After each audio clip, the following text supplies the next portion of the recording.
দিনটা ছিল 15ই ফেব্রুয়ারি 2025।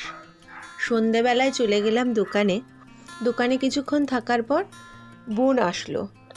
বোনের সাথে ওর কয়েকটা জিনিস কিনবো বলে এ দোকান ও দোকান ঘুরছি, তো আমাদেরই এক কাকুর দোকানে দেখতে পেলাম এই জিনিসটি। দুই বোনে তো খুব মজা পেয়েছি, ছোটোবেলায় ফিরে গেছিলাম যেন।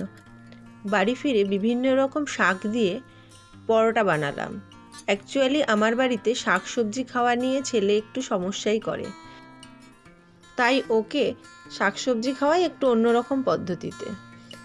আজকে যেমন বানিয়েছিলাম বিভিন্ন রকম শাকের পরোটা, সেখানে একটু মেথি শাক, একটু বেতো শাক, বেশি করে পালং শাক, কিছুটা ধনেপাতা, কাঁচা লঙ্কা সমস্ত কিছু একটু সেদ্ধ করে মিক্সিতে পিষে নিয়ে আটার সাথে ময়দা মিশিয়ে তার মধ্যে এই সবজি বাটাটা দিয়ে তাতে একটু ধনের গুঁড়ো, জিরের গুঁড়ো, একটু লঙ্কার গুঁড়ো, নুন, একটু তেল দিয়ে ভালো করে মেখে প্রায় ঘন্টা দুয়েক রেখে দিয়েছিলাম।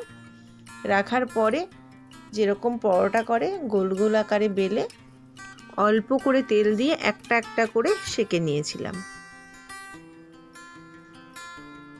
আমার হাতে লুচি, পরোটা, রুটি কোনোটাই পুরো গোল হয় না, মানে এক একজনের হাতে খুব সুন্দর যেমন গোল হয়, আমার হাতে সেরকম হয় না। তবুও চেষ্টা করি যতটা করা যায়। পরোটা তো আমি শাক দিয়ে বানিয়ে ফেলেছিলাম, কিন্তু এই শাক দিয়ে পরোটা বানিয়েছি জানলে তারা তো দুজন কেউই খাবে না, বাবা ছেলে। তাই সাথে রেখেছিলাম একদম কষা করে চিকেন।